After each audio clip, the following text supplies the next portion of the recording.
Монгол Улсын засгийн газрын шийдвэрээр оюутан цэргийн мэргэжил олгох сургалтыг 12 дахь жилдээ зохион байгуулж байна. Харин Дархан Улаан аймаг 3 дахь жилдээ зохион байгуулж өнөөдөр тангарах өргөх ёслол боллоо. Оюутан цэрэг хөтөлбөрийг орон нутагт анхудаа бүсийн хэмжээнд зохион байгуулсан нь хамрагдах оюутнуудын тоо нэмэгдсэнтэй холбоотой юм байна. Улаанбаатар хот, Сэлэнг, Дархан уул, Төв, Архангай, Ховд аймгаас бүртгүүлж оюутан цэрэгт хамрагдсан залуус хээрийн бэлтгэлийн 2 сарын хугацаанд сурсан мэдснээ эцэг их ах дүү нартай болон иргэдэд сонирхууллаа.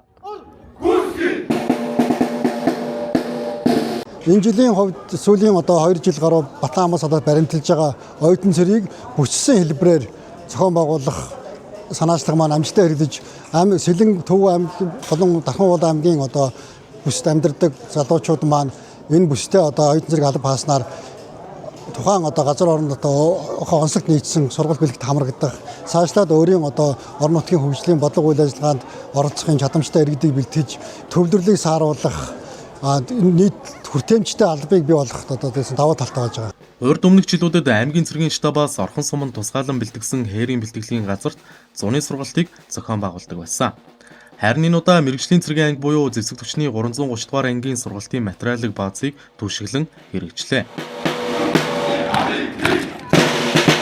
Цэргийн анги байгууллагад цэргийн ангийнхаа материалын бааз мөн дээрээс нь цэргийн ангийн мэдлэг олгох үндсэн мэргэжлэр зэвсэг 330 дугаар ангийн офицер ахлагчны бүрэлдэхүүн байгаараа онцлог давуу талтай мөн цэргийн зэвсэг техникийг гарч цэргийн мэргэжлийн дугаараар нь бэлтгэж байгаараа илүү давуу талтай онцлог байж байгаа. Нийт 125 оюутан залуу хамрагдсанаас Дархан уул аймгаас 60, Сэлэнг аймгаас 20, Төв аймаг Улаанбаатар хотоос 30, Арангай аймгаас 15 оюутан хамрагдаж амжилттай суралцаж тангараа өргөлөө.